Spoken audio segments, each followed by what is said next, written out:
এবং 3 উপজেলা, যাতে অন্ততপক্ষে আমরা ইনশাল্লাহ একটা রাস্তাও যাতে আগামী 5 বছরের ভিতরে কোনো একটা রাস্তা যেন খাসা না, এবং ইগু আমরা লাগি ই সরকারের লাগি একটা চ্যালেঞ্জ, এবং আমার লাগিও ব্যক্তিগতভাবে আমি একটা চ্যালেঞ্জ দিছি। বিকজ আপনারা আমারে ভোট দিছেন, আমি 19 বছর দেশেও বসলাম, আপনারা বিশ্বাস করছেন, এবং আমি তো সন্দেহ করলাম যে এটা এলাকাতে আমি ফেল করবো ইলেকশনের আগে আমি যখন আইসি। কারণ ইনো আপনার রিক্সাওয়ালা তাই ক্যান্ডিডেট, এবং তার বাবা পাকিস্তানের সাপোর্টার আসলাম, এবং তাই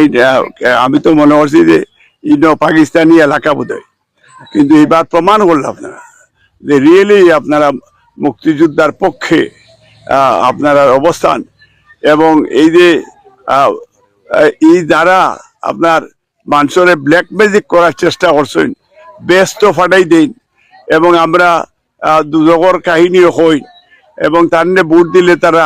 ব্যস্ত হইবে। এগুলো আপনারা বুঝছেন যারা এরার যে পরিকল্পনা অত্যন্ত নোংরা, ধর্ম বেশিয়া আপনারা, তখন কিন্তু আপনারা আমরা ইটারে আপনারা প্রতিরোধ করছেন, প্রতিবাদ করছেন আপনারা আমারে ভোট দিয়া। এর লাগে আজকেও যেটা হয়েছেন আমার আদনানে হয়েছেন, এবং আপনার সুয়েল, এবং আপনারা আমি চেয়ারম্যান হলরে আমরা জেলার উপজেলা সেক্রেটারি সাহেব, এই ইউনিয়নের প্রেসিডেন্ট সেক্রেটারি চেয়ারম্যান, এবং আমি কইছি যে আমি আইব, এবং আমার একটা বিশ্বাস, আমি এটা মুসলমানের কমিটমেন্ট হইল আপনি কথা দিলে কথা রাখতা, এটা আল্লাহ রসুলের সুন্নত। তো এর লাগে যদি খুব জরুরি আমি এলে আজকে আমার কথা খাই লাই দিচ্ছি, কারণ কারণ একটা ট্রেনিং আছিল আমরা ওটা খামর লাগি, ও যে ইয়র আপনার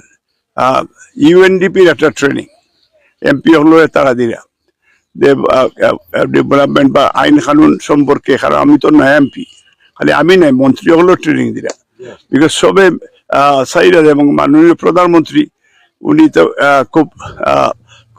খুব সিরিয়াসলি দেশ কিলা উন্নত, এই দেশে তারা লুট করিয়া লইয়া গেছে, এই দেশও ঠেকা